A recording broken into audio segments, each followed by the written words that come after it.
So you want to know what improvisation is, huh? Well, you've come to the right place. Well, presentation. Improv is about creating something out of nothing, creative storytelling. It, along with other theater techniques, is a communal art form that, according to Diggles, requires not only spontaneity, but also sharing of offers and generous mutual support. Most importantly, it forces us to get out of our heads and access deeper parts of ourselves that help us manage change. In doing so, we learn how to take the focus off of ourselves and suspend personal judgment. I facilitated several improv workshops at academic and nonprofit conferences, in addition to implementing them into my UT curriculum. During the workshop, I listed these 6 goals. One of the most important elements and last goal of this workshop is learning how to listen. The problem is, during our conversations and at meetings, we stop listening because we start thinking about our own response. Learning how to actively listen to what is being said is a major goal of this workshop. I also incorporate actor, director, author, and overall goddess Tina Fey's 4 improv rules into my workshops. By trusting our instincts and appreciating what others bring to the table, improv truly allows us to succeed both on and off the stage. Tina's first rule of improv and basic tenet of improv comedy is saying yes. This opens a space for opportunity, allows for an idea to grow, and most importantly, forces us to let go of our ego. What? Academics have egos? Yeah, we do. Let go of being right, respect what your partner has created, and to at least start from an open-minded place. Start with a yes and see where that takes you. Because if we don't say yes, then we're denying the scene. We are killing that idea, however crazy or weird it might be. Yes, a lot of us have to say no in order to get things done and protect our time. However, if we learn to say yes more, how crazy and awesome would that be? As an improviser, I always find it unsettling when I meet someone in real life whose first answer is no. No, that's not the right theory. Or no, you can't have that last cookie. Saying yes more forces us to notice and to reevaluate the reflexive no's in our lives. But we can't just be yes men or yes women or non-gender conforming people. We have to say yes and. Always make sure you're adding something to the discussion. Your initiations are worthwhile. To me, yes and means not being afraid to contribute. It helps us build upon people's ideas in a supportive way and boost creativity and innovation.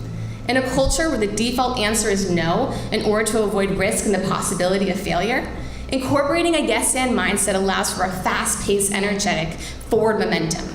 Another tenet of improv is to be confident and make statements. When people are finally given permission to say the first thing that comes into their heads, it might be a taboo. However, if we're addressing it, then we're able to become more self-reflexive and synthesize more of the world around us. Also, speak in statements, not apologetic questions. No one wants to hear a researcher conclude, and that's how you manage historic sites? Also, there are no mistakes, only opportunities. If I start a scene as what I think is very clearly an elephant eating peanuts at a circus, but my partner thinks I'm a sad clown crying into a bag of popcorn at a movie theater, well, guess what? We're both sad clowns. As Tina Fey says, in improv there are no mistakes, only happy accidents. The final tenet of improv is learning how to fail.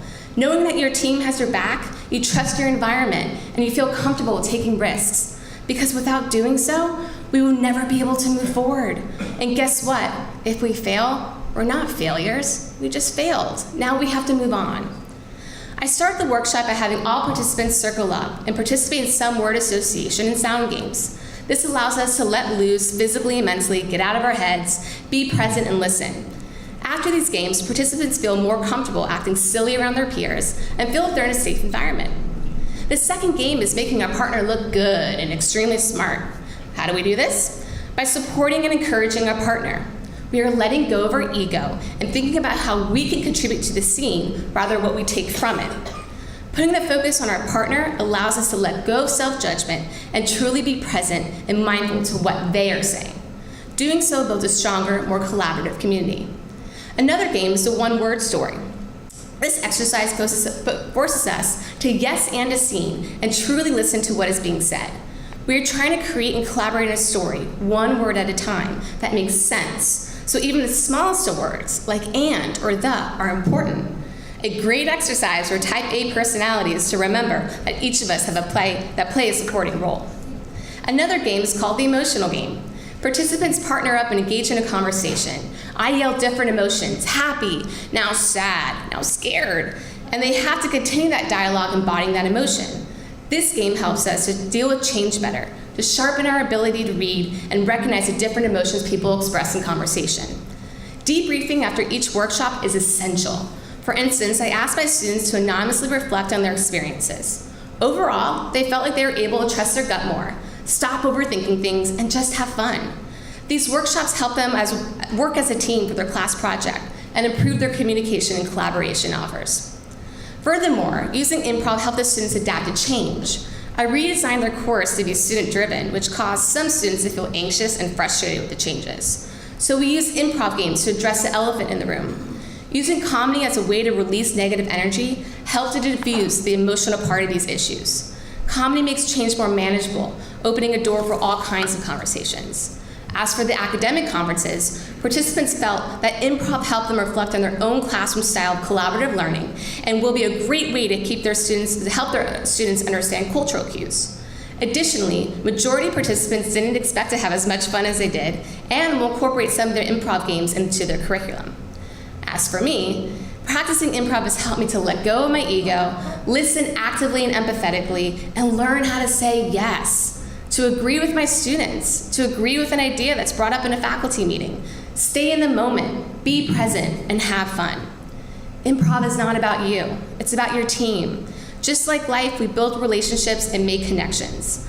Plato once said, you can learn more about a person in an hour of play than an hour of conversation. I facilitated an improv workshop at a tourism conference last summer. This photo exemplifies the power of improv. Participants from the workshop wanted to continue what they learned from the workshop at their dinner. So we created a one-word story which built more than a story. It built a lasting relationship and unforgettable memories. Thank you.